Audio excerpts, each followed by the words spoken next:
Təqdim edirəm, qardaşım. Sənə göstərirəm korobkanı, bahalı korobkanı, ucuzlu korobkanın içindən çıxardıb vururam. Bu işbazlar da var bazarın içində. Başa düşürsən, qardaş? Alveri bu günə qoyanlar o arada sırada alver eləyənlərdir. Sən sənətin var, peşən var, qardaş, get öz peşənlə məşğul ol, öz sənətinlə məşğul ol. Avtomobilin Hyundai sözündəki y düşəndə, bir dənə y hərfi olmayanda adam sənə sual verir ki, o problem deyil ki. Yəni sən bu tip insana avtomobil satırsansa, ya bunun dalında dayanmaq var.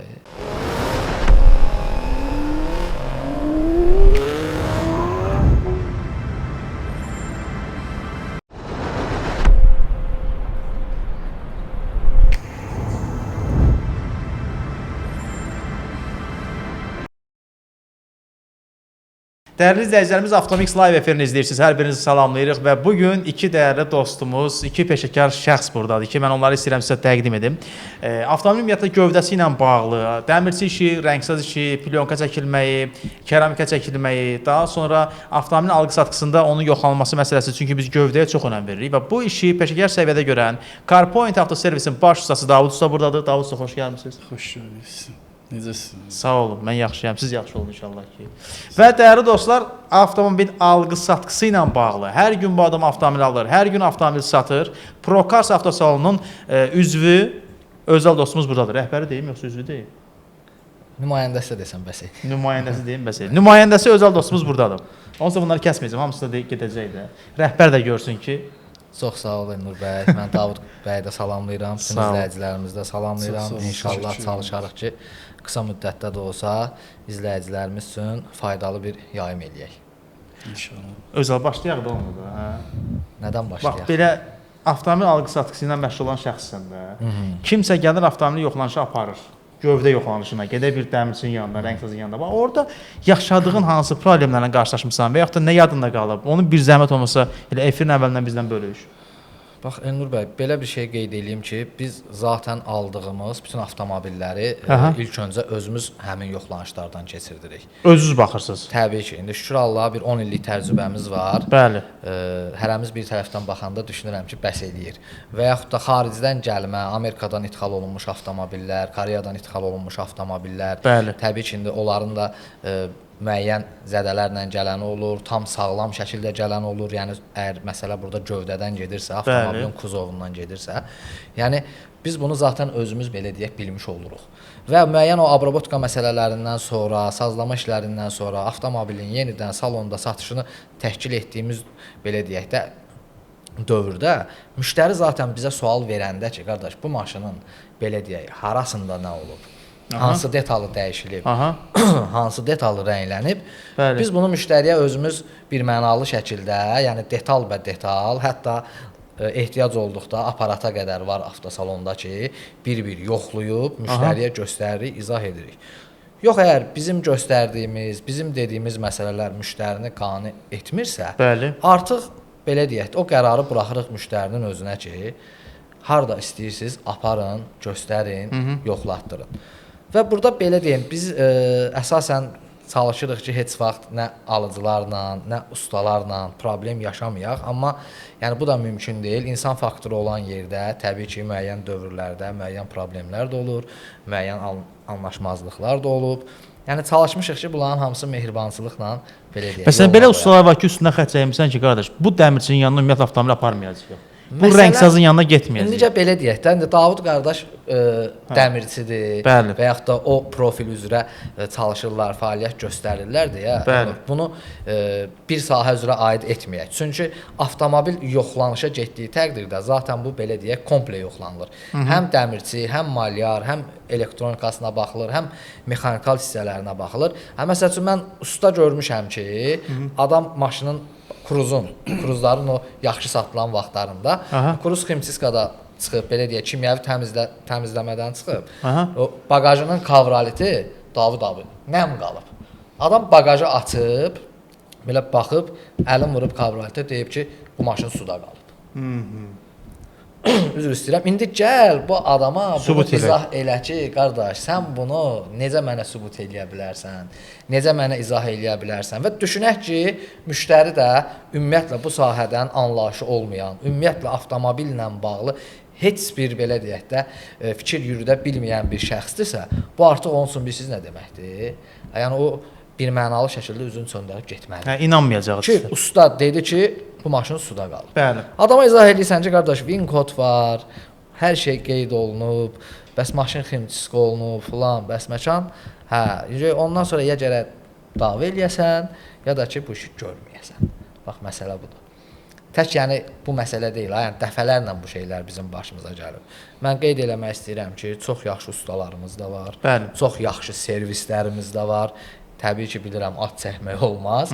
Amma belə deyək də, bu sahədən 6 ay kiminsə yanında uçinik dayanıb, əlinə bort kompüter götürüb, əslində bilmir o adam bu həmin aparatla diaqnostika oluna bilər ya oluna bilməz. Yəni özünə bu tip usta deyənlər də var. Yəni çalışaq ki, mən hər zaman izləyicilərə, sürücülərə, alıcılara belə pis çıxmasın, təkidlə deyirəm, avtosalonun özündə belə deyirəm ki, məsəl üçün ən yaxının belə olmuş olsa, deyirəm, qardaş, bu texnikadır. Mən buna bildiyim qədər cavab deyəm. Götür, apar, yoxlatdır. Amma seç də, onu da seç. Araşdır. İnternet dövrüdür, texnologiya dövrüdür. Elə TikTokun özündə 50 dənə, necə deyim, o servislər var, detailing mərkəzləri var, ustalar var. Yəni bunu bir araşdır, gör hansı usta haqqında, hansı mərkəz haqqında, necə məni araşdırıb gəlmisənsə mənim salonuma, onu da araşdır, elə apar. Və işlənmiş maşına aparacağın yer, yəni belə deyim də, sıfır maşın kimi yanaşacaqsa, sən heç vaxt maşın ala bilməyəcəksən. Görürsən də Davud necə gözəl danışır bəhbənim. Mən həmişə xoşlayıram da bu alqı-satqı işini görənlər maşallah. Onlar gələndə efirə çox maraqlı mövzular yalanır. Suallarınızı yazın, onları da oxuyacaq, səsləndirəcək təbii ki. Belə bəzən sözlər deyirlər. Deyirlər ki, rəngsaz o qədər peşəkardır ki, elə işləyir ki, kənardan baxan heç onu bilmir ki, burada rəngsaz nəsə iş görüb. Elə bir ki, zavod rəngidir. Hətta bu adını satırlar ki, heç buna rəng dəymir. Belə hallar olur ümumiyyətlə? Olur. Olur elə hallar. Həmişə də belə deyək də, yəni bu mövzu belə deyək də, bizdə Azərbaycanda çox insanlar məsələn özü üçün vurğulayır o işləri. Deyir ki, məsələn mən elə eləyirəm ki, nə bilim bilinməyəcək qardaşım. Yəni sonuçda ancaq bunu sayla ustalarımız var eləyəcək. Yəni bax qardaşım bir vurğuladığı kimi bugünkü gün məsələn var, Allah köməkləri olsun, daha da yaxşı özlərini belə üzərlərində işləsələr, ustalarının yanında daha da belə mükəmməl öyrənsələr, gedib sonra işləməyə başlasalar çox gözəl olar. Amma çəkirlər qırağa, başlayırlar işləməyə, 5-3 dənə işdə görürlər, məsələn, hasan rəngləri vururlar, amma çətin rənglərdə gəlirsən, görürsən ki, ilişirlər. İlişirlər və orada narahatçılıqlar başlayır. Ancaq müştəriyə, məsələn, amma deyilmişdi ki, birəbir, çox gözəl olacaq, çox ideal olacaq. Daha ki, bizim o mükəmməl ustalarımızın əlində maliyyə elə bir kapriz işdir ki, mükəmməl ustalarımızın əlində görürsən ki, hardasa rəng seçkinliyi olur, padbor, yəni bir dəfəyə tuta bilmir, görürsən bir rəngi, bir neçə dəfəyə tutur. Yəni bu rəng işi çox belə çətin bir işdir Allahın iznilə. Onun da ki, var Azərbaycanda doğrudan da belə... Yəni işi elə görürlər ki, istəyirlər ki, görürlər, bəli, bizim... Seçilmir, hə? Hə, bizdə məsələn, olub Allah'ım olsun, mirvari rəng məsələn belə deyək də, biz üçün ən çətin rənglər deyilir, amma çətin rənglərin sırasındadır. Daha ondan da çətin rənglər var. Yəni onların rənglənməsində məsələn görürsən ki, xamilyon rənglər var. Maşının bir detalını rəngləyirsən, heç cür uyğunlaşdıra bilmirsən maşınla. Deyir insan deyir ki, məsələn perixod istəmirəm, detala vur. Keçid istəmirəm, hə. Yəni görürsən ki, yəni bu xamilyon rəngdə yəni heç cür alınmır. Hə, deməyim odur ki, var ustalarımız doğrudan da mükəmməl işləyirlər. O sayla da amma. O maraqlı gəldi doğrudan bu asan rənglər, çətin rənglər. Onlar nəyinə görə çətinləşir ki? Məsələn, rəngləri belə bölə bilərik ki, məsələn bu rənglər asan rənglər sayılır. Hansı rənglər asan rənglərdir? Məsələn belə deyək də. Yəni rəngsaz üçün asan rənglər vurmaq üçün, düzdürmü? Rəngsaz üçün də asandır. Hasan rənglər də var vurmaq üçün, çətin rənglər də var vurmaq üçün məsələn. Düzəltmək də asandır, yəni vurmaq da asandır. Boyan tutmaq da asandır. Məsələn, asan rəng deyəndə hansı rəngdir məsələn asan rəng? Asan rəng məsələn belə qara var, məsələn 040-dır məsələn rəng, məsələn ağ rəngdir. Bunlar məsələn sıradan rənglərdən gedir də, bildin nə demək istəyirəm qardaşım? O şey zərri rənglərdə yəni bir şeydən deyil də getmir, bir dənə kraska deyil. Məsələn, bunun lakı var, zəri var. Yəni Çox bir qarışım neçə var orada. Bəli, çox qarışım var, bir neçə hissədən ibarətdir. Bildin necə qardaşım? Onları da daş kitabla, məsələn, vuruluş qaydası var. Bəli. Məsələn, neçə sloy vurmalısan, sonra neçə sloy lakı vurmalısan, Bəli. qatqı nə qədər olmalıdır ki, rəng birəbir düşsün. Bəli. Bir də görsən ki, məsələn, biraz qalın vurur, rəng seçilir. Biraz nazik vurur, rəng seçilir. Yəni bunların hamısını usta elə ölçü ilə eləməlidir ki, və pulverizatorlar məsələn bugünkü gün belə deyək də 300 manata, 500 manata pulverizatorlar var qardaşım. Vurursan o effekti vermir. Pulverizatorlar var qardaşım, yəni 1500 dollar, 2000 dollar. İnstrument başqa şey deyil. O alət başqa Görsən şeydir. ki, texnika da öz sözünü deyir. Usta qəşəng ustadır, ancaq kraska, yəni o pulverizator üçün deyil elə bil ki. Bildin nə demək istəyirəm qardaşım? Ona texnika lazımdır. Bəli. Ona şərait, məsələn, belə deyək də malyarka lazımdır. Bəli. İstilik vermək lazımdır rəngə ki, rəngin kraskanın rəngi açılsın, otursun, quruyanda, bildin nə demək istəyirəm? Bəli. Sex şəraitində bir də görsən alınmır qardaşım. Olur. İndi bax alqı-satqıda öz bir məsələ var da. Bu avtomobil rənglərinə görə bahalı rəng, ucuz rəng. Məsələn, bir avtomobil ağ rəngi daha bahalı sayılır, yoxsa qara rəngi indi hal-hazırki dövrdə? Ümumiyyətlə biz millət olaraq ən çox öyrəşmişdik. Teşka 4göz dövründə metalik rəngdən belə deyək də çox Azərbaycanda maşın yox idi. Daha sonra belə deyək, həm aktual, həm likvid olaraq düşünürəm ki, ağ, qara rəng bugünkü gündə modelindən, markasından asılı olmayaraq daha tez alınır, daha tez satılır. İndi orada Davud qardaş daha yaxşı bilər. Ağın da akrili var, nə bilim, o növləri var yəni. Mirvari məsələsi var ki, onlar da təbii ki, başqa məsələ. Yəni İstənilən şəraitdə düşünürəm ki, ağ-qara avtomobil, yəni bizim bazarda, Azərbaycan bazarında daha aktualdır. Daha yaxşı alınır, daha yaxşı satılır. Məsəl üçün müqayisə eləsək, tutaq ki, deyirəm də, gözəl rəngdir şəxsən mənə görə. Məsəl üçün milyoner rəng və yaxud da Monte Carlo bulu. Gözəl rəngdir Monte Carlo bulu. Amma gəl indi 5 dənə Sonata qoyaq yanaşı. Bunun İkisi ağ olsun, ikisi qara olsun, biri də Monte Carlo bulu olsun. O Monte Carlo bulu qalacaq 6 ay salonda. Ağ da satılacaq, qara da satılacaq. Amma digəri qalacaq. Hə, digəri qalacaq. Yəni orada da yenə deyirəm, bizim özümüzdə millət olaraq o ağ-qaraya qarşı olan belə deyək də o sevgimiz, məhəbbətimiz. Bəlkə bu işdə rahat gedirdi ya, elə biz ağ-qaranı sevirik, o məsələdə rəngsazda rahat. Təbii ki. Onu qorumaq da rahatdır, belə götürəndə. Ustada da işi rahat alınır. Elə o vaxtdan gəlib ki, ağ-qara. Yox, məsələ nədir? Elnur, belə deyim də abim. Alıcı da rəng avtomobil seçimində həmin şeylərə belə deyək, fikir verir, diqqət yetirir ki, sabahları gözəl rəngdir, ayda bunu alardım. Amma birdən sabah bunun bir böğrün məsələsində, nə bilim, cızdı. Yandığım yerdə gəldilər, mənə vurdular. Bunun rəngi nə etsən də bilinəcək. Üstə gəlməsə, əgər bu bahalı avtomobildirsə, belə deyək, 50 min və onun üzərində olan bir qiymətdirsə, rəqəmdirsə, alıcı burada daha çox fikirləşir. Amma bugünkü gün yenə də düşünürəm ki, ağdır, qaradır, yaş asfaltdır. Məsəl üçün bu tip rənglər daha çox alınır, daha çox satılır. Bir daha qeyd edirəm, yəni burada artıq marka model məsələsi rol oynamır da. İstənilən markada, istənilən modeldə bu belədir. İndi orada sual var, oxuyacağam, amma bir məsələ də vardı. Yadıma bir şikayət düşdü. Burada yazanlar var. Yox, artıq radio efirimiz yoxdur. Onu mən bildirim, sizə yalnız podkast çəkilişləri eləyirik, dəyərli izləyicilər. Həm Avtomixdə, həm Avtotəmirdə. Sualları da bir-bir oxuyacağam. Yazın. Ümumiyyətlə baxın, rəngsaz işi, dəmirçi işi, plyonka çəkilməyi, Davud ustamız burdadır, kömək edə bilər sizə. Özal bəy isə qeyd edim ki, avtomobil alqı-satqısı ilə məşğul olur. Kimsə hansısa avtomobili axtarırsa, Özalın əlində 70 dənədir, nə qədərdir? Hər dəfə 70 deyirəm mən. Salonda 70 dənə yerləşir də mən bildiyim. Bəli. Bir 70 avtomobil var. Yəni soruşun, qiymətləri sizə deyək və yaxud satdığınız avtomobil varsa satışında sizə köməklik göstərə bilərik. Bir şikayət yadımdadır. Bölgədən zəng eləmişdi. Adam deyirdi ki, sürücü deyirdi ki, bunu avtomobilin boyasını tuta bilmirlər. Qardaş, mən hara gedirəm boya tutma yerinə, boyasını tuturlar, rəngləyir, yenə də boya seçilir. Belə bir hal ümumiyyətlə başınıza gəlib ki, doğrudan da elə bir rəngdir ki, onun boyası rahat tuta bilinmir. Ümumiyyətlə onu ortaya çıxarda bilmirsiniz də bir iş olaraq. Olub belə bir şey? Olub qardaş, olub. Bax, belə deyək, bu yaxında tünd yaş asfalt. Bu yaxında tünd yaş asfalt rəngində metalikdir. Bəli. Yəni zərri. Təsəvvürə gətirəcəksən ki, yəni 2 dəfə rəng tutulub. Bəli. Yəni padborda düz çıxmır. Yəni üçüncü dəfə biz o rəngi, yəni dayandıq üstündə konkret detalla vura, yəni biz o rəngi aldıq. Yəni rənglərin içində elə tonlar var ki, tonlar. Yəni bu günləri bizim məsəl üçün belə deyək, padbor yerlərində rahatdır onu tutmaq.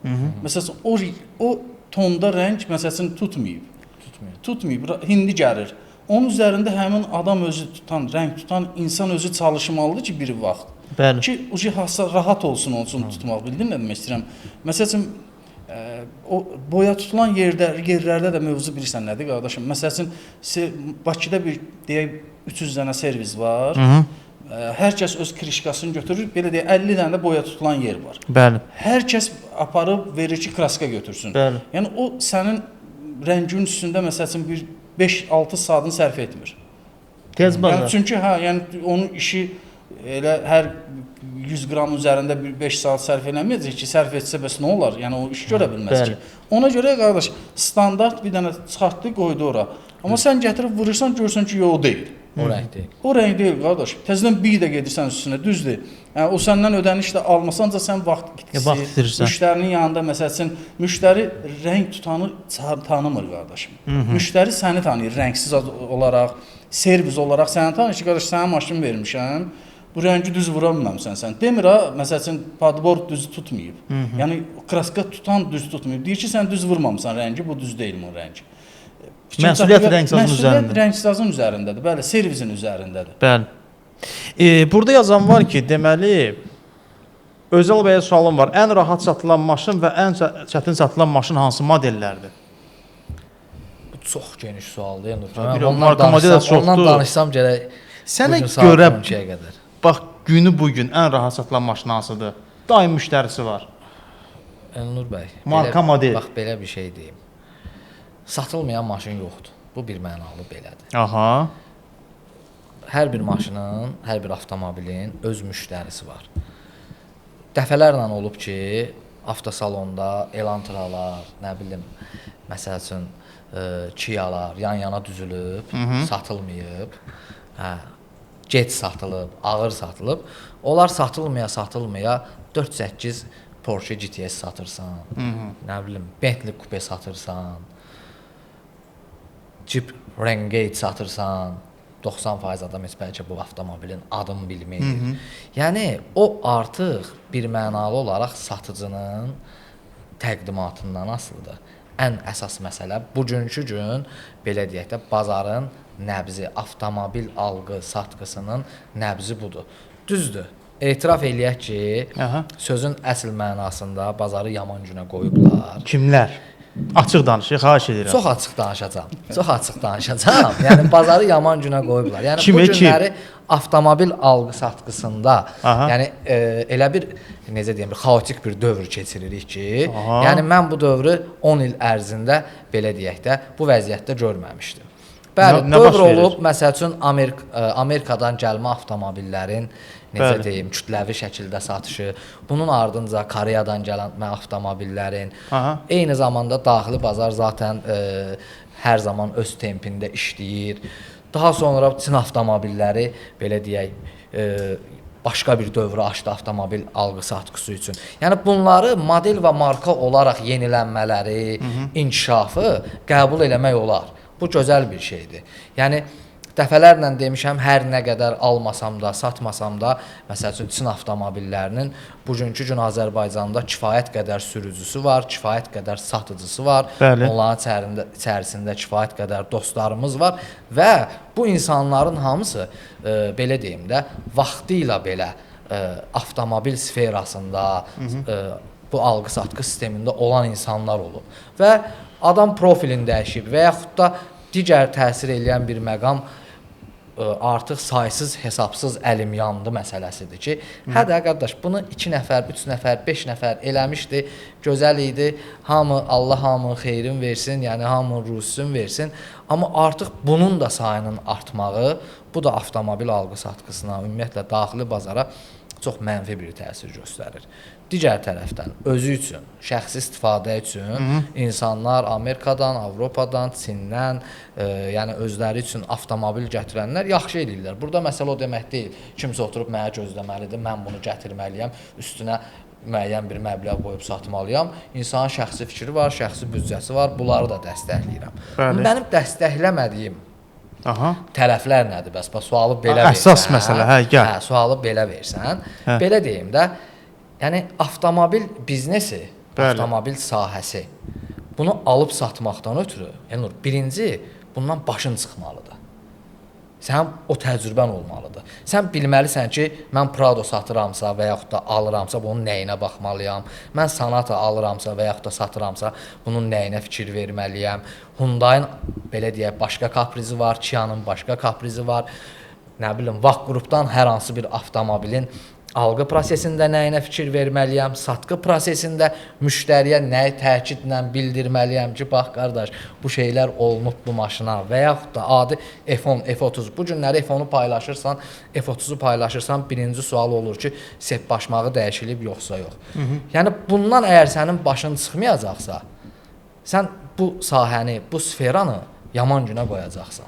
Və bugünkü gün mənim o razı olmadığım tərəflərin, belə deyək də, əsas tərəflərdən biri Anlayışı olmayanlar bu işin içərisindədir. qardaş, əlinə telefon düşən, bir də megabayt olan, 3-4 dənə də maşını bir yerə yığa bilən adam, adın qoyur ki, maşın Alqı-satqı alqı-satqı cəhənnəm. Alqı-satqı cəhənnəm. Onu bir tərəfə qoymaq olar. Hətta belə deyim də, necə deyim, kredit mütəxəssisi avtosalon açır. Ətir satan avtosalon açır. Əmlakçı makler avtosalon açır. Bunun alqı-satqısı ilə məşğul deyil. Küçədə 3 dənə, 5 dənə alıb satsa, mən onu qəbul eləyərəm. Amma adam avtosalon açır, professional şəkildə. Hansı ki, bir dənə maşını gətirib qoysan qabağına, bəlkə ona sual versən ki, primitika nədir, bilməyəcək. Amma adam avtosalon açır, işlədir. Və bunun da belə deyək də, bugünkü gün sosial medianın, TikTokdur, Instagramdır, Facebookdur, hə, bu tip şeylərin inkişafı gözəldir. Amma düşünək ki, məsəl üçün, mən 10 ildir bu işdəyəm, bu sahədəyəm, hətta belə deyək, bizim komandamızda məndən dəfələrlə artıq, yəni bu sahədə bilgili adamlar var. İstər avtomobilin texniki cəhətlərində, istər kuzasın, necə deyim, təhlil etməkdə. Amma düşünək ki, mən bu günləri sosial mediadan istifadə edib gedib kiminsə ürək əməliyyatına girirəm. Yəni, nə baş verər? Yəni, bu mümkün olan bir şey deyil də, qardaş. Və yaxud da mən deyim ki, hə, bu günləri, nə bilim, gedim bir dənə bərbərxana götürüm, başlayım saç kəsməyə.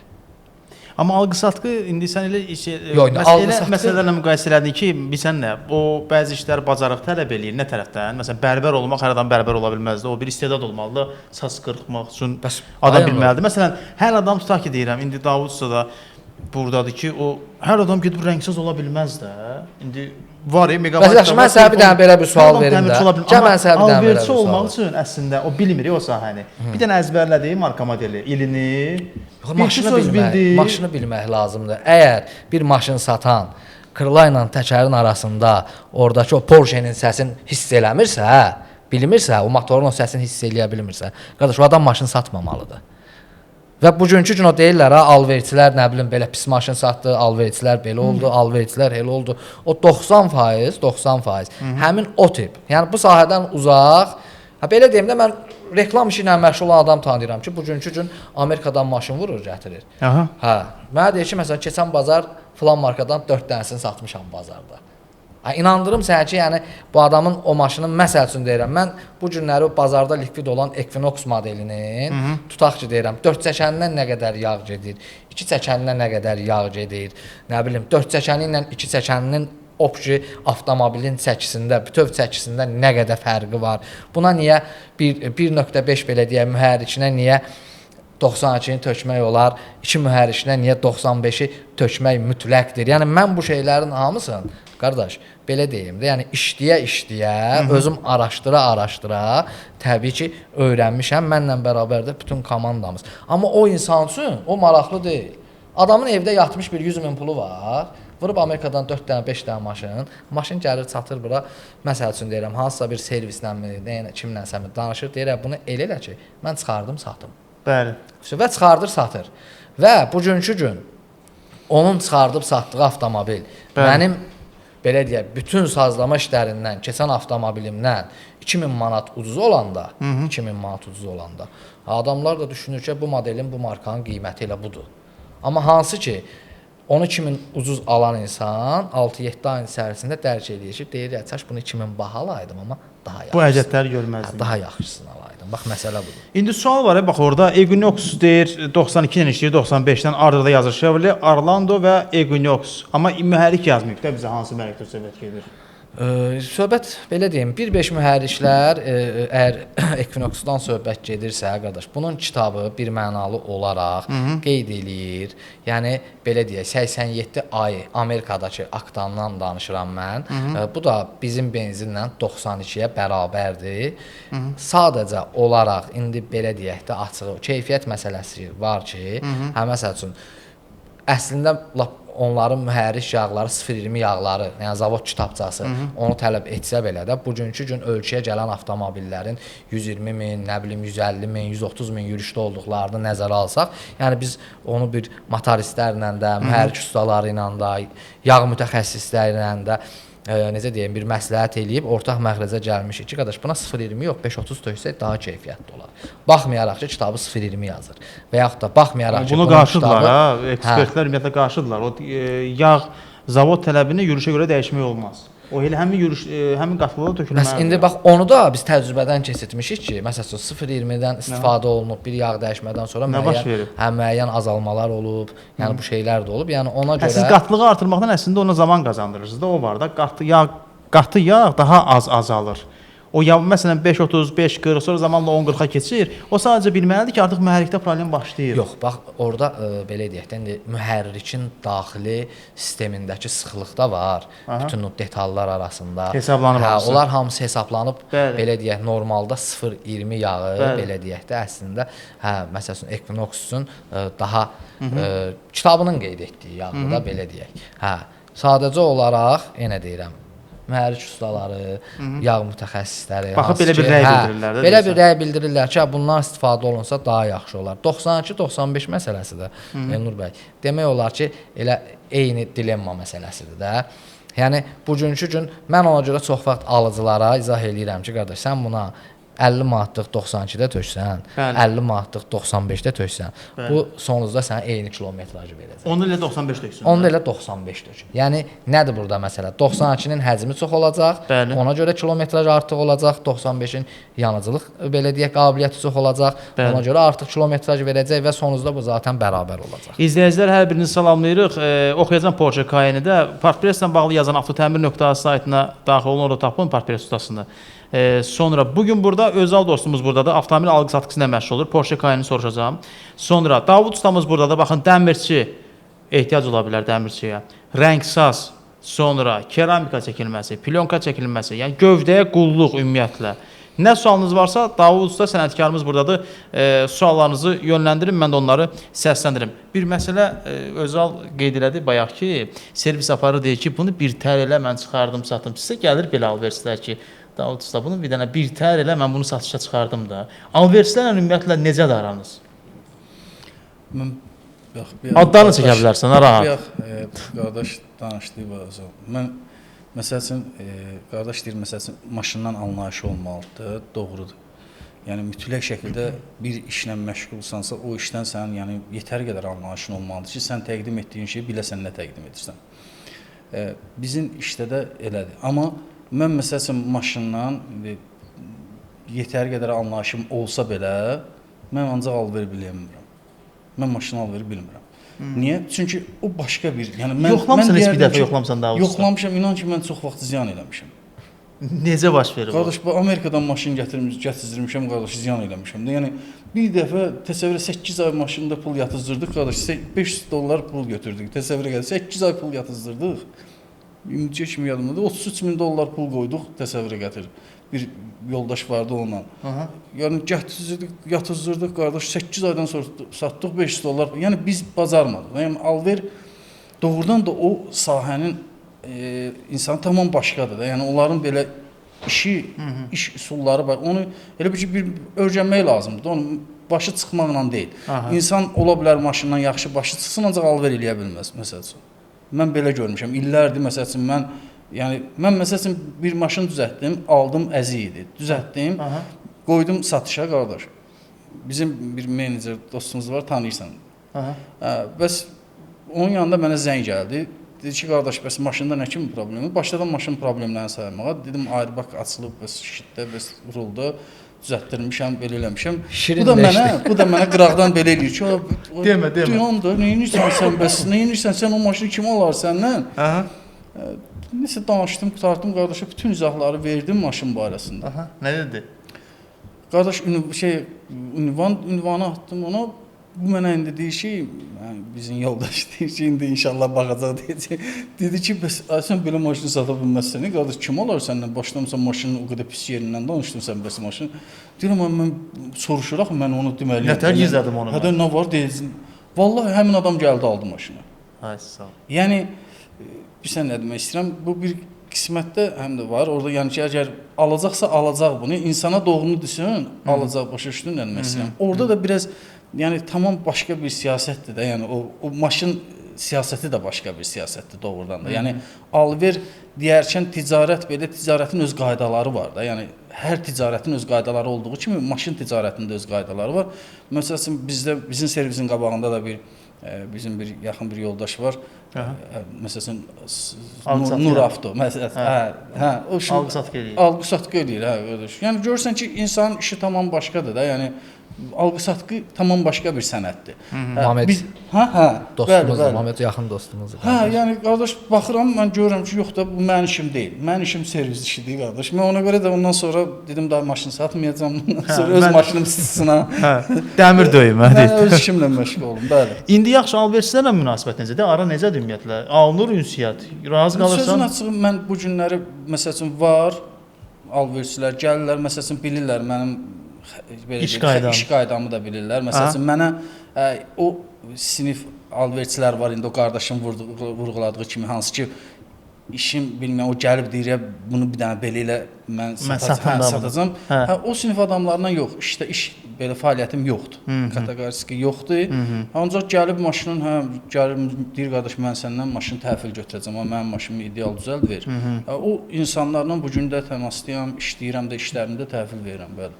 Belə düşüncələr var idi. Adətən düzdür bunu çox danışmışıq əslində. Daha doğrusu alverçi deyəndə insanlar necə qorxurlar alverçidən bir çəkinmə var ki, qardaş alverçidirsə bu mənə hardasa aldıracaq deyir.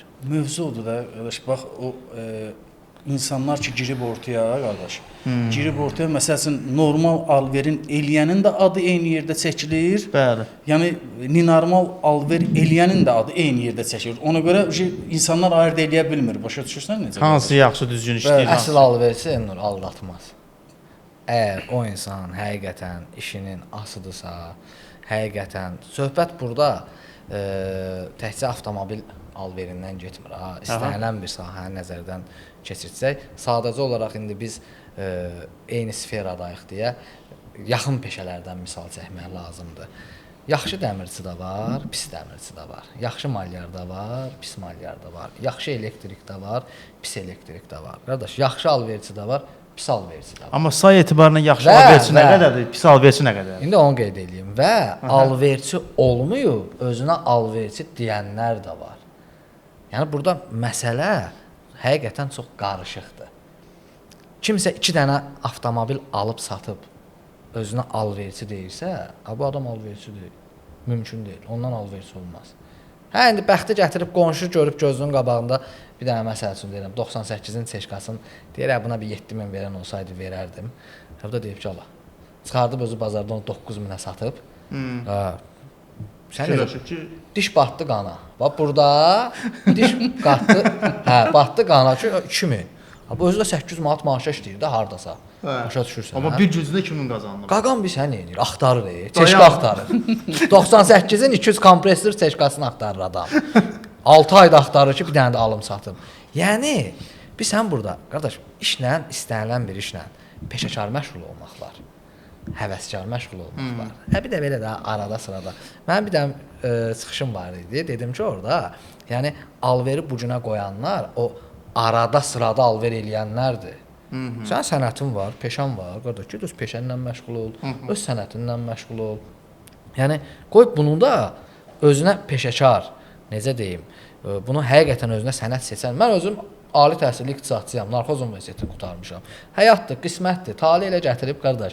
Artıq bizim o təcrübəmiz var da və biz bu təcrübəni belə deyim, elə sevinclə, şadlıqla qazanmamışıq. Yıxıla-yıxıla qazanmışıq, sına-sına qazanmışıq, ziyan eləyə-eləyə qazanmışıq. Yəni həmin o qonşunun çeşkasından 2000 pul tutan adam bir dənə hansısa 35 minlik maşında 12 min ziyan eləsə, bir dənə 14 minlik Tuaregdə 8 min ziyan eləsə, Eləmisən ha o ziyanı deyəsən. əlbəttə eləmişik. Bəs mən bunu eləməsəm, mən bu günləri burada rahat danışa bilmərəm. Mən Tuaregi görəndə, belə uzaqdan Tuaregə baxanda, mən bilirəm ki, onda nə var, nə yox, ona nə qədər pul gedəcək. Və yaxud da ticari səhvlər var. Dövr dəyişir. Məsəl üçün deyəm, Çin avtomobillərinin bazara daxil olmağı ilə o daxili yanma mühərrikli avtomobillərin yüksək motorlarında elə bir qiymət belə deyək, düşməsi oldu ki, yəni həmin dövrdə kimin əlində böyük motor nə var etsə orada ziyan elədi adam. Bəli. Bir mənalı olaraq. Yəni bu şeyləri yaşamaq lazımdır. Və yaxud da öz fəaliyyətimiz dövründə məsələn Amerikadan sonra Koreya bazarında olan belə deyək də müəyyən artımlar oldu. Hardasa 2021-də gömrük rüsumlarında, yol pullarında normalda 21 minə satdığın Santa Fe-ni elə bil ki 15 gündən sonra 24 minə satmalısan. Yəni içəri girən deyir ki, qardaş Santa Fe var, hə var. Nə qədər pulun var ağsaqqal? Deyir 21 min. Deyir ki bu 24 mindir. Deyir necə oldu? Bəs qonşum alıb axı 20 yarımana. Yəni bu dövrləri biz yaşamışıq. Yıxılmışıq da, durmuşuq da, pandemiyada düşmüşük. Nə bilim, çox şeylər yaşamışıq. Yəni alver sahəsində çox çətinliklər görmüşük. İtkilərimiz olub, amma bugünkü gün bizim qazandıqlarımız təcrübə olaraq qazandıqlarımız maddi olaraq itirdiklərimizdən daha çoxdur deyə biz buradayıq. Yəni bu şeyləri əgər insan özü başa düşürsə, mən düşünürəm ki, həmin alverçi, özünə peşəkar yanaşan, bu fərq eləmir. O maşınını turbaza qoyur, satır, Sumqayıt bazarına çıxır, satır, Bakı bazarına çıxır, satır, aparır Bərdə bazarında satır. Heç bir fərqi yoxdur. Və yaxud da bizim kimi salon olaraq fəaliyyət göstərir. İnsan öz işinə, peşəsinə və özünə hörmət edirsə, dəyər verirsə, heç bir zaman həmin işə nə haram qatmaz, nə də qeyri-peşəkarlıq göstərməz. Satdığımız avtomobildə hər hansı bizim bildiyimiz 3 manatlıq, 5 manatlıq bir xərc olmuş olsa belə də, onlar da insanıq. Bizim üçün iş görən qardaşlar da insandılar, səhv insana məxsusdur, nəsə gözdən yayına bilər. Onu mütləq şəkildə o müştəriyə bildirmək lazımdır. Qardaş, bunu sənə bu qiymətə verirəm. Burada bunun 3 manatlıq xərci var. Və o 3 manatlıq xərcə görə sənin vaxtında gedəcək. Əziyyətdə çəkəsən, mən sənə 5 manat endirim eləyəcəm. Və biz hər zaman çalışmışıq ki, avtosalon olaraq o 3 manatlıq xərci saxlamayaq ki, sabah 5 manatın itkisini yaşamayaq. Yəni düzəltmisiniz hamısını sonra. Və yenə də qeyd edirəm, bu texnikadır. Yəni öz başımıza gələn məsələlərdən, yəni mən o sürücüləri qoyuram qırağa. Sürücü var ki, ümumiyyətlə avtomobilin A'sından başqa insanın bu sahədə, bu sferada heç bir anlayışı yoxdur. Yəni avtomobilin Hyundai sözündəki Y düşəndə, bir dənə Y hərfi olmayanda adam sənə sual verir ki, o problem deyil ki. Yəni sən bu tip insana avtomobil satırsansa, ya bunun dalında dayanmaq var. Düşünək də elə belə deyirəm sənə ki, ay ərzində 10-15 avtomobil satan bir insan ikinci əldən söhbət gedir ha. İkinci əl avtomobildən söhbət gedir. Sən bunu satıb əgər illərlə bunun arxasında dura bilirsənsə, sözün yaxşı mənasında, hə sən bu işi gör. Yox, əgər görə bilməyəcəksənsə və yaxud da həmin zaman heç kimə demə də alverçi adamı aldadır. Alverçi hamısı yalan danışmaq məcburiyyətində deyil və yalan danışanların çoxu da alverçi olmayanlardır.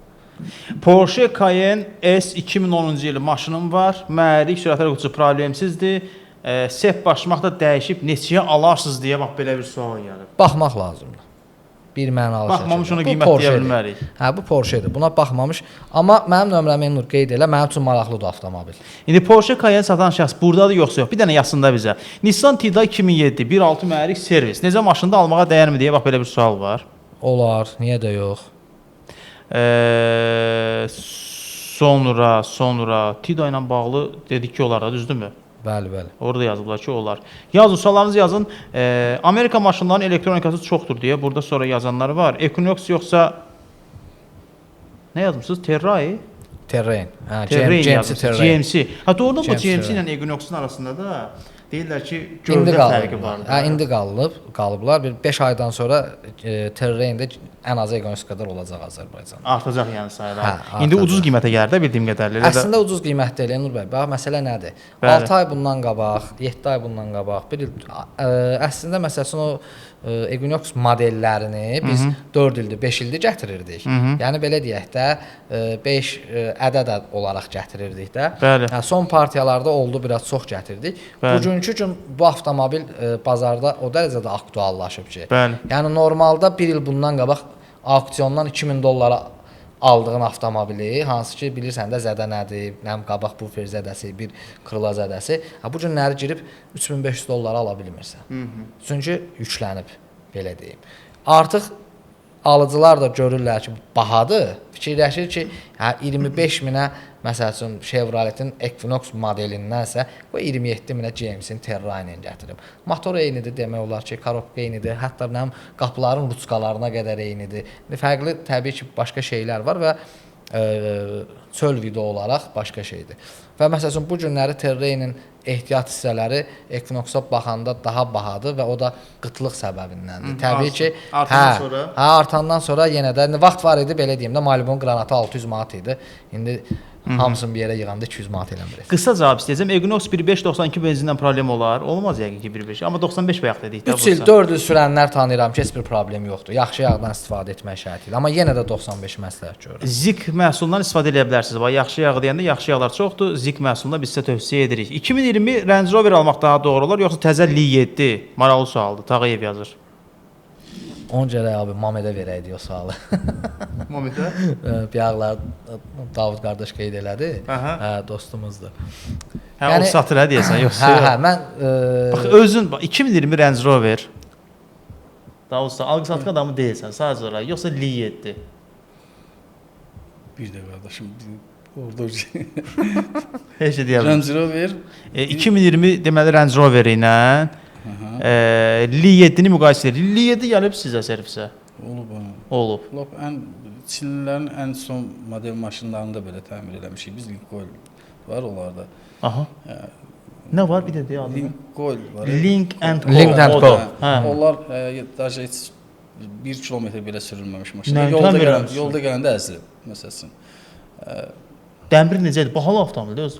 Dəmir necədir? Qapısını təsəvvürə sökmək üçün məsələn bizim belə deyək də ən belə bizim mükəmməl tanıdığımız məsələn Amerikan maşınları olsun, Sir Avropa maşınları olsun, onlardan belə çətindir də onların qapısını söküb yığmaq. Doğrudan. İnandırım sənə ki, ağırdır yəni. Yəni içərisində o qədər provod var ki, qardaş, o qədər yəni funksiyalar var. Funksiyalar çox. Yəni bir qapının üzərində nə qədər kamera olar sən bilən. Yəni 4 dənə kamera var bir qapının üzərində, qardaş. Yəni hərəsinin də özünün beyni var içəridə. O qədər yəni funksiyalar var ki, bir qapıda. Provod nə qədər? Sual yaranır, burada nə sual yaranır? Bu yaxşıdır yoxsa pisdir? Müsbəti də var, amma mənfisi də var da belə götürəndə. Mən o maşınların yaxşı pis olunmasını bir şeyin praktiki yəni olmalıdır bir şeyə pis demək üçün qardaşım. Mən bir şeyə bir vaxt pis deyirəm, Elnur bəy. O vaxt onu doğrudan da sübut olunur ki, bu pisdir. Yəni bir nəfər tərəfindən yox, kütlə tərəfindən də yəni bir şeyin pis olması, bir fərqi yoxdur, bir əşya olsun, bir texnik olsun, pis olması üçün bu maşın sürülməlidir. Sürülməlidir ki, bu maşın doğrudan da bu cavab verir deyilən məsələn bir satılan bir summa üçün bu cavab verir, yoxsa biz müqayisə edirik məsələn tanıdığımız maşınla onu qardaşım. Tanıdığımız maşınla onu necə müqayisə edə bilərsən ki, sən bu maşını tanımırsan? İndi bir məsələ var, pis nədir? Yox, bax qardaş, orada başqa məsələ var. Var nəzəri cəhətdən pis. Kimsə onu bizə izah eləsin ki, bu filan şeylərə görə nəzəri olaraq pisdir. Bir də var praktika. O praktikanı biz hələ indi başlamışıq da yaşamağa. İllər lazımdır. 3 il, 5 il, 10 il. Və mən hər zaman demişəm ki, mən Çin avtomobillərinin keyfiyyət, nə bilim, dözümlülük filan bu barədə heç vaxt mənfi bir rəy bildirməmişəm. Niyə? Çünki amma satmırsan. Satmıram və satmamağımın səbəbini onu izah eləyə bilirəm də. Onu izah eləyə bilirəm ki, qardaş, mən bu günləri onun bazarını planlaşdıra bilmirəm. Onu mən planlaşdıra bilmirəm. Adamın 8 ay bundan qabaq 55 min manata aldığı maşının belə deyək, təzəsi 8 aydan sonra 41 min manatdırsa və bu adam gəlir məndən məsəl üçün hansısa bir ikinci əl avtomobilin barterinə mən adama 35 min pul təklif eləyirəm. Deyir qardaş buna 55 min almışam bunu. Və bunun təzəsini göstərirsən ki, bəs 41 mindir də. Bu 8 aya 12 min, 13 min pul itirib. Mən də bu avtomobili alım. Tutaq ki, deyirəm, salonda bu dəqiqə 2012-nin emeli var, məni heç narahat eləmir. Qoymuşam 33 minə dayanıb orada. Nə vaxtsa onun Beskaska maşındır, 170 min probegi var. Nə vaxtsa onun öz müştərisi gəlib alacaq və onun qiyməti düşməyəcək. O düşdüyünü düşüb dayanır. Amma bunu planlaşdıra bilmirəm axı mən. Bu 3 ay qalsa, 5 ay qalsa, yəni burada səbəb sadəcə olaraq budur. Əgər bizim məqsədimiz bu işin ticarəti ilə məşğul olub pul qazanmaqdırsa, qardaş və biz bunu planlaşdıra bilmiriksə, onun ticarəti ilə məşğul olmayacaq. Keyfiyyət baxımından yaxın ətrafımızın 80%-i Çin avtomobili idarə edir. İndi mən nəyə gətirmək istəyirəm əslində? Bax Davudsa deyir ki, onu sökməkdə biz əziyyət çəkdik. Bəli, Bu əslində iş üzərindən əziyyətdir bir tərəfi. Çünki bilmirsiniz də sistemi necə sökmək lazımdır. Çünki elə bizdə onun, yəni belə deyək, ustaları müxtələşməyib. Yəni bizim o maşınla elə bu Azərbaycanda, yəni də deyərdim ki, biz başlayanda təzə gəlmişdi o maşın Azərbaycana. Bir neçə ayın mövzusunu eləyirəm, hardasa bir 8 ay, 9 ay mövzusu. Yəni o maşınlar təzə gəlmişdi Azərbaycana. Elə burada bir hansısa bir servisə onu yayğın bir işi getməyib. Yəni bir bizə o harda istehsal olunur, o tərəfdən bizə heç onun hansı tərəfdən yaxınlaşmaq lazımdır, heç onun sirrini vermirlər ki, bugünkü gün. Yəni bildiyiniz kimi, yəni bilirsinizsə, yəni vermirlər. Öz maşınlarının sirlərini vermirlər. Bəzi yerlərdən gücünlə əldə eləyirlər məsələn məlumatlar ki, o maşınlara necə müdaxilə eləsinlər, düzəltməsi üçün. Yəni bugünkü gün onun təmiri biz üçün qapalı idi. Biz onu yəni belə deyək də ehtiyatla belə ora qırılar, bura sınar. Yəni belə onu biz yavaş-yavaş bir neçə günə sökdük və düzdür. Hər şey ideal bir şəkildə təhvil verdik maşını. Yəni özəki məşhur bir avtosalonlardan idi. Yəni demirəm. Hə. Yəni deməyim odur ki, bu şeyləri qardaş praktika yoxdur bizdə. Mən bir şey o vaxt pis deyə bilərəm ki, yəni bundan hə məlumatlıyam tam. Bilirəm, yəqin olaraq bilirəm ki, bu texnika pis texnika. Bildinmi qardaşım? Bəli. İndi izləyicilər də bizə yazsınlar Kia Ceed yoxsa Hyundai i30 2016 mexanika ya variator hansı yaxşıdır, məsləhət görürsüz? Belə bir sual gəlib əslində. Necə sualdır? Bax, Kia Ceed yoxsa Hyundai i30 2016 mexanika ya da variator hansı yaxşıdır, hansı məsləhət görürsüz deyə bax belə bir sual var. O variatorla bağlı həmişə çox danışmışıq da. Yəni bizim millət qorxur o variator korobkadan, hansı ki bütün dünya qəbul eləyir ki, əslində variator korobka ən gözəl və belə deyə korobkadır. Ən gözəl surətlər qutusu. Sadəcə olaraq və yenə o qaydacıq o çeşka 4 gözə ki, 30 il pul qoymadan sürdüyümüz avtomobillərdən sonra biz qəbul eləyə bilmirik ki, avtomobildə bunu 80 min sürdün, 100 min sürdün, hansısa bir detalı təzələməlisən. Və ondan sonra yenə bir 80 min, 100 min sürməlisən. Yəni normalda mən düşünmürəm də variator korobka problemli korobkadır və nəyə görə? Gəlin baxaq da, ili təzə Hyundai'lara da baxaq, Kia'lara da baxaq, Toyota'lara da baxaq. Qardaş hamısı belə deyək də zavod olaraq variatordur zaten. Yəni qorxmuyor. Sadəcə olaraq maşına baxmaq lazımdır. Sürdüyünüz maşına baxın. Bax, maşına baxmaq deyirsən ha. Avtomobili harda yuduzdurursunuz? Çoxdur yerimiz. Çoxdur yeriniz deyəndə hara yersiz yuduzdurmaq üçün? Xüsusi yəni bizim belə deyək də avtosalon olaraq özümüzün bir yerimiz avtoyuma mərkəziniz var. Elə bir 50 qəpiklik idi yoxsa? Yox, elə bir şey deyil. Sadəcə olaraq belə deyim də, o maşınlarımızın sazlama işləri görüb qutarandan sonra özümüzə məxsus yerimiz var ki, orada belə deyək, o salona gəlmək üçün motorxanasına qədər, nə bilim, təkərlərin şporuna qədər bu şeylər hər biri olur. Və ondan sonra da, yəni başqa hara vermişiksə o effekti ala bilməmişik, istədiyimiz effekti. Avtoyumada yaşadığınız problemlər olub ümumiyyətlə nəsə bir? Əlbəttə olur, təbii ki olur. Məsələn, nə olub? Yəni olur da, məsəl üçün tanımadığın bir yerdir, tutaq ki, avtoyumadır, verirsən, izah edirsən ki, qardaş, bunun məsəl üçün detallı şəkildə də filan şeyləri məsəl üçün yuyulsun, təmizlənsin. Sənə bir məbləğ də deyir, hansı ki, belə deyək də, o məbləğə də baxmırsan, amma gəlib maşını təhvil götürəndə görürsən ki, yox da, bu istədiyin vəziyyətdə deyil. Və orada artıq belə pis çıxmasın, mübahisəli vəziyyət yaranır ki, qardaş, bunun pulunu alırsan məndən, halal xoşun, bəs bunu mənim istədiyim kimi təhvil verir də mənə. Camal bəy yazır ki, Chevrolet Cobalt almağa dəyər, mühərrik korobka necədir deyir. Bax, Camal bəyin sualı belədir, qısa cavab istəyəcəm amma. Almamışam, satmamışam, məlumatım yoxdur. Sonra salamlayan şəxslər var. Sağ olun, minnətdarıq. Elantra, Hyundai daha doğrusu Sonata 2006 pirboy işləyir. 6 usta aparmışam, amma düzəldə bilmirlər. Bizə direct bölməsinə yazın, mesaj bölməsinə. Biz sizə nömrə göndəririk, baxarlar avtomobilə. Digər mesajımız gəlir. Qardaş, Çeşka alsam uduzmaram ki. Bax, belə bir sual var. Seçkə yazıq ki, uduzduğun uduzub da. Sən uduzmarsan, narahat olma. Sonra, mənim 10.000 pulum var, maşın almaq istəyirəm. Dizel Çeşka və Hyundai Accentiyada 2010 kimi olanlar. Bilmir indi hansını alsın. Accent alım 2010 yoxsa Çeşka alım 10.000 manata, bax belə bir mesaj. Yenə də ili təzyiyə üstünlük verərdim. Baxmayaraq ki, orada Mercedes Hyundai məsələsi var. Accenti tərəf gedərdim, yəni deyirsən, hə? Bəli. İli təzyiyə tərəf getmək daha yaxşı olardı. Bir məsələ. Bax, avtomobilinizə plyonka çəkdirirsiniz də salondan. Bəzən olur ki, plyonka çəkilməsini istəyirlər də, düzdürmü? Bəli, bəli. Daha çox bunu istəyənlər, belə deyək də, yuxarı segment avtomobillər olur da, düzdür, sahibləri. Yox, əksinə deyərdim elə hamı istəyir bu gün. Biraz orada qiymət məsələsi var. Mən əslində Davudçudan onu danışacaqdım ki, birinci istədim səndən başlayayım. Daha çox müraciət olunanlar, yəni plyonka çəkilməsinə müraciət edənlər, orada bir özünüzə də belə baxmısınız ki, qiymət söhbət PPF-dən gedir. Hə, PPF plyonka çəkilmə. Hə, başa düşdüm. Onu məsələn hər adam gətirib avtomobili onu çəkdirmir də.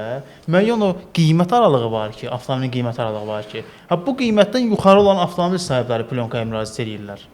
Düzdürmü? Bəli. Yəni bizə belə deyək də PPF mövzusu doğrudan da biraz yəni belə deyim, geniş müzakirə olunacaq. Mübahisəli və müzakirəli. Mübahisəlidir. Niyə görə? Çünki hər kəs iddialıdır bu məsələdə. Məsələn ki, yəni mənəm təmiz iş görəndə, yəni məndən yaxşısı yoxdur. Məndən yaxşısı yoxdur, mənəm təmiz iş görən. Yəni ümumiyyətlə deyib plyonkanın sahibi mənəm. Getmişəm, mən demişəm, mənim adıma gəlir. Mənim adıma gəlir, məndən başqa heç kimdə yoxdur bu. Bu biraz sözün açığı biraz yəni çox iddialı bir mövzudur da yəni. Aha. Bunu buraxan zavod hər kəs üçün buraxır. Yəni qardaşım, nə mənim üçün, nə sənin üçün, nə o birisi üçün. O vaxt olardı ki, mən səninlə razı olaram ki, sənin adın yazılar korobkanın üstünə. Şəklin də olur üstündə. Korobkanın üstünə sənin servisin adı yazılar. Korobka asıl məsələsini buraxılıb bu servis üçün. Hə. Onda bilərəm ki, yəni bu PPF sənin üçün buraxılıb qardaşım. Amma bu tonda, bu məsələn belə deyək də danışmaq, yəni biraz çox iddialıdır da, bildin nə demək istəyirəm qardaşım. Yəni bu gün Azərbaycanda yetəri qədər PPF vuranlar da var, yəni işini görən ustalar da var. Yəni küçümsəmək olmaz kimisə. Amma kim hansı PPF ilə işləyir, qardaş bu müştərisindən asılı olacaq bir mövzudur. Biri var müştərini aldatmaq, bir də var müştəriyə deyirsən ki, qardaşım, bax burada 3 dənə segment var. Hansını istəyirsən qardaş? Bahalısı var, orta var, ucuzlusu var. Müştəri özü seçməlidir ki, qardaşım mən bunu istəyirəm. Gücüm buna çatır da. Hə, mən gücüm buna çatır. Biri də var ki, məsəl üçün belə deyək də, mən ucuzlu materialı sənə baha demişəm və vurmuşam, sənə də qaranti vermişəm, 8 il verən var, 12 il verən var qardaş. Yəni bu biraz iş deyil. Sonra gedir zaten onlar hansı qısa metrajda olur da, o sonra gedir bir neçə vaxtdan sonra onun yəni şeyi çıxır, fəsadı çıxır. Fəsadları çıxır ortaya qardaşım. Ən tez halda plyonkanın fəsadı nə vaxt çıxır? Ən tez halda keyfiyyətsizdirsə. O istifadəsindən də asılıdır. O mən sizə deyim ki, əsas da vurandan asılıdır. Vuran onu elə işləməlidir ki, qatlamalar var orada. O qatlamaları elə eləməlidir ki, onlar dodaqları açılanda əsas fəsadlar göstərir. PPF-in dodaqları açılır. Görürsən ki, ayrılır da gövdədən artıq. Yəni bozarmasından bir neçə şeydən sonra başlayır bozarmağa. Yəni məsələn deyirlər bu günlər PPF-lər var, özün bərpa edir. Bəli. Var, əlbəttə ki var. O, yəni yaxşı PPF-lərə aiddir də, yəni qardaşım. Bunun da eləsi var ki, korobkası qardaşım 3000 manatdır, 3200 manatdır. Yəni 1800 manatdır, yəni sredinləri. Yəni mən sənə bunu 2000-ə vururamsa qardaşım, usta var ki, ona əlin vurmağa qorxur. Necə vururam qardaşım bunu sənin 2000-ə sənin maşını? Mən 1800-in korobkasını alamsa sənin üçün 2000-ə necə 200 manata işləmişəm mən, yəni. Mümkünatı yoxdur da, yəni qardaşım, başa düşdün necə? Burada məsələn o günlərdə baxıram, görürəm ki, insan deyir ki, yəni az qala dava eləsin də, qardaş bu danışığımız ondan ibarətdir ki, qardaş, heç kimin ruzusu ilə oynamasın, heç kimin işi ilə oynamasın. Yəni gəlin hər kəs çörəyi qazansın, qardaş, rahat qazansın da qardaşım, hər şeyin adını qoysun. Desin ki, qardaşım, 10 manat budur, 20 manat falan yer deyirlər. Mən sənin üçün eləyərəm 18 manata. Amma işi birdən-birə öldürmək, bax, işi sən nə üçün öldürürsən? Biri var, məsələn, doğrudan qazancın var burada. Bir də var ki, mən sənə prinsip aparım. İş üzərindən prinsip aparmaq olmaz axı. Bu insanların çörəyidir. Həm də ki, ucuzlu materialı mən bahalı material kimi təqdim edirəm, qardaşım. Sənə göstərirəm korobkanı, bahalı korobkanı, ucuzlu korobkanın içindən çıxardıb vururam. Bu işbazlar da var bazarın içində, başa düşürsən, qardaş? Onun heç sürücü də ruhu da incimir. Onun Bilmir, hardan biləcək? Qardaşım, heç bir sıradan Plyonka seçilmir axı belə baxanda. Seçilmir. Heç onu bəzi ustalarımız bilmir, qardaş, heç o ki, nə vurulub ona. O maşın sahibi hardan biləcək ki, qardaş? Ona görə, qardaş, yenə də deyirəm, hər kəs işin mükəmməl görsə və öz qiymətində görsə, qardaş, zaten hər kəs nəyə gücü çatır, onu elətdirir. Mən istəyirəm ki, məndə məsələn ucuzlu maşındır, qardaş, ucuzlu materialla işlətdirəcəm. Bahalı maşın almışamsa, mən bir maşın almışamsa 150 minə, eşidirsən, qardaş, mən bəyəm 2000-in, 3000-in, yəni söhbətini eləyəcəm ki, mənim maşınıma gətirin 2000-lik, 3000-lik məsələn vurun. Mən deyəcəm, ən yaxşısı hansıdır, onu vurun, qardaş. Təbii ki. İndiyə qədər qiymətdə doğrudan belə ən bahalı plyonka üzərindən çəkdiyiniz qiymət nə qədər olub? Sözün açıq, biz belə deyək, tam fəaliyyəti çox qısa vaxtda başlamışıq bilirsiniz. Plyonka üzərindən, hə? Bəli, PPF. Məsəl üçün, maşının önü bir də ki, belə deyək də, damı, məsəl üçün, olub ki, 1900 manata, məsəl üçün, tam maşın. O nə maşın idi? İnsan var, ancaq bütöv maşını vurur da, yəni, bildin, 2000-ə maşını, bütöv maşını vurur. O nə avtomobil idi elə? Gələn damı ilə önünü istəyən. Marka model nə idi? Xatırlayırsınız? Yox. Xatırlamırsınız. Yəni deməyim odur ki, qardaş, bilirsən nədir? O allatma var, qardaş da bu yağlardır da. Vallahi işi təmiz gör və insana dost doğrunu deyil. Ya qəbul edəcək qardaş, o işi gördürəcək, ya da alacaq o maşını, ya da almayacaq da. Yəni bildin nə demək istəyirəm? Yalanla bir şeyə varmaq olmur onsuz. Plyonka çəkilmiş avtomobilin qiymətində fərq edir alıq-satqıda? Üstünlükdür.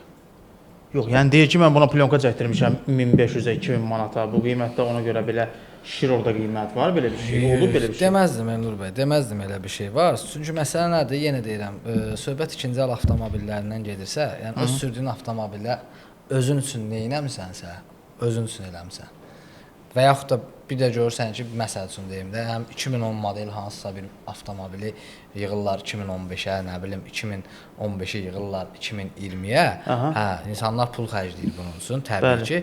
Amma yəni o avtomobilin qiymətində o xərclənən pul qədər əhəmiyyət kəsb eləmir. Yəni o xərclənən pul həmin avtomobilin qiymətinin üzərinə dəyər olaraq gəlmir. Sadəcə olaraq indi daha belə deyək də, yəni satış üçün plus bir məsələdir, üstünlükdür. Dəyərli izləyicilərimiz, efirimizin sonuna yaxınlaşdıq. Avtomix live efirini izlədiniz ki, Davud çox sağ olun, minnətdarıq sizə. Siz sağ olun. Xoş oldu həqiqətən də. Dəvətinizə görə təşəkkür edirəm sizə. Minnətdarıq sizə. Özal, uzun bol olsun. Çox sağ olun Elnur bəy. Xoş oldu. Siz də sağ olun dəvət üçün. Davud bəy də çox sağ olsun. Ətraflı bir müzakirələrimiz üçün qarşılıqlı mübahisə eləmədik də, amma sənə xoşuma gəlmədi. Gələn dəfə görəkdə nə olacaq. Dəyərli dostlar, efirlərimizi də izləməyi unutmayın. Zik yağlarının baş sponsorluğu yayınlanan Avtomix live efirini izlədiniz. Gələn görüşlərdə görüşmək ümidilə.